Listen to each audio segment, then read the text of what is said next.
I offer my obeisances time and again unto my spiritual master, also to Shri Gaurachandra, Srimati Radhika, her associates, and her holy abode Shri Vrindavan, and unto Shri Krishna, his devotees, and the devotees of his devotees.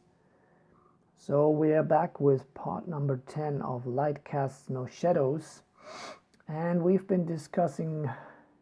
started to discuss the transition from atheistic to theistic monism, and we will continue with that.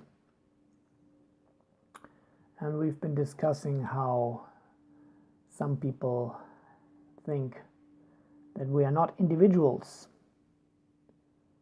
So also we can see that monism is striving towards realization of unity beyond duality, whereas this non-duality is seen as the only and actual reality. And the most important step to overcome the atheistic paradigms, which define light from the perspective of darkness, is the realization that non-duality is individuality. Very important point that we've discussed in part number 9. And from there is only a very little step necessary to reach theistic monism, which is the highest stage of the individual spiritual God realization. And that is theistic monism, which is also called Brahman realization in the Vedic context. Through a contemplative and meditative self-examination, it is possible to understand oneself as part of the light that in its eternal existence is free from matter and also independent from matter. First of all, in this process, one realizes what one is not. And on that level of realization or enlightenment, one realizes oneself in the non-duality, which is Advaita. One is free from material concepts and identifications of Maya, and one realizes that beyond the duality, one is still conscious. One awakens in nothingness, where there is nothing material anymore. And if consciousness has become empty, then what remains is the unlimited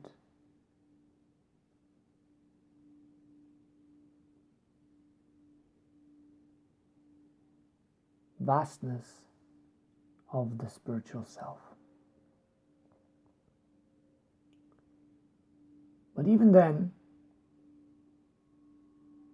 if one has realized oneself as individual, conscious, spiritual being, one may,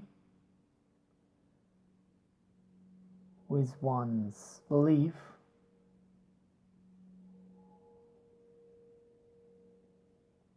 still with one's belief in karma and reincarnation, still have atheistic worldview. And a good example for that is most forms of Buddhism, which is primarily an atheistic religion. At least they are not consciously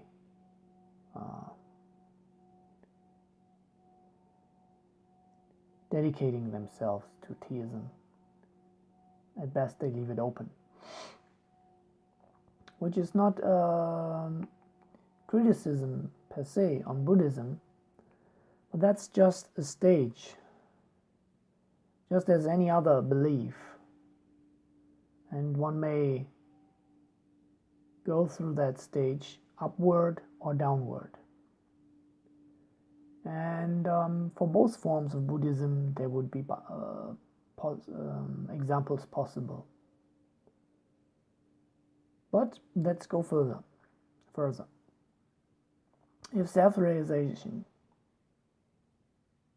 is only thought by negation of duality, one may realize what one is not, but one may not understand what one actually is. And thus there is the danger that one is consumed by the belief that one self was the master of matter and also the creator.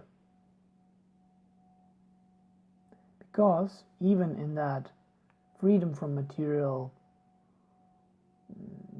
confinements of the self, the I feeling, I-ness remains.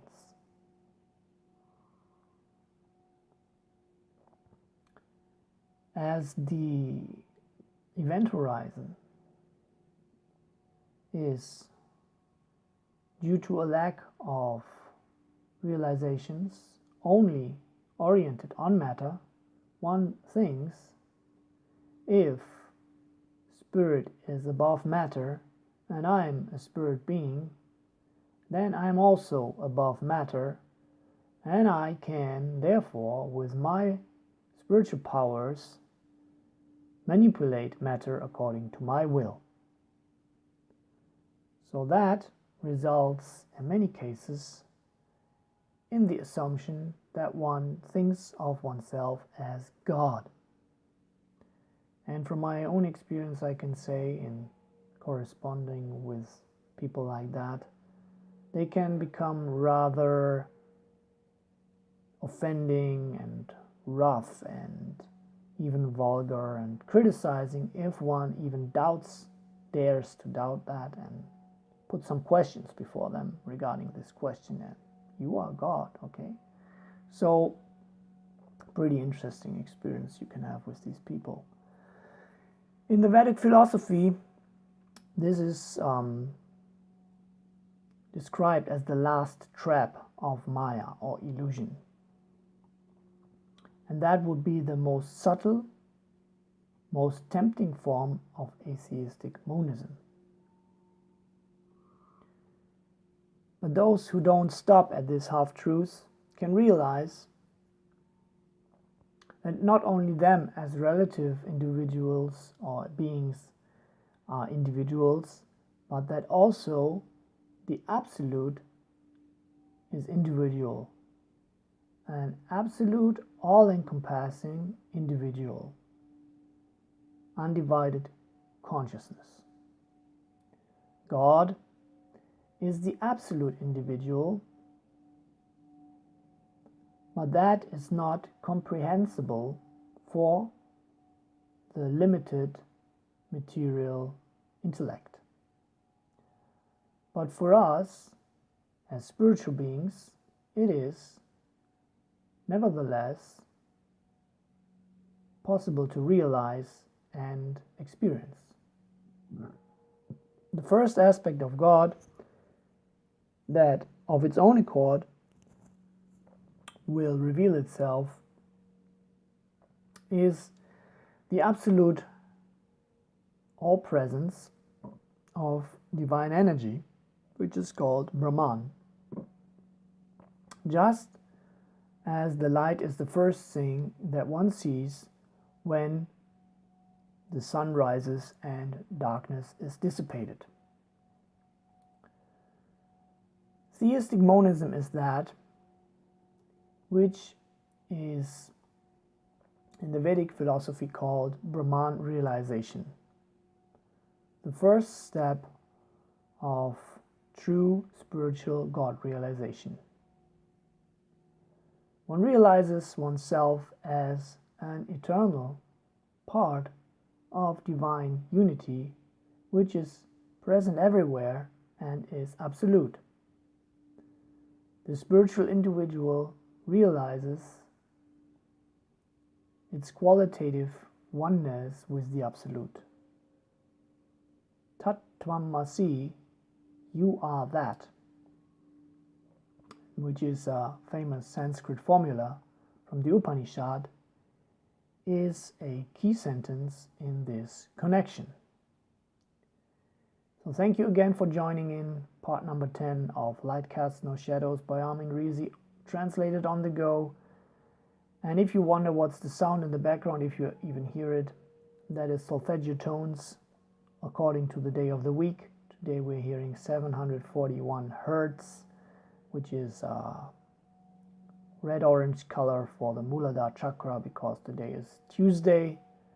And we will see you again, hopefully, in part number 11, where we are talking about spiritual God realization. And yeah, go forward.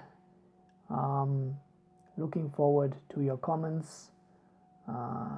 Please, if you like, click the button and share if you care. May the OM Love be with you. Jai Radhe Shyam.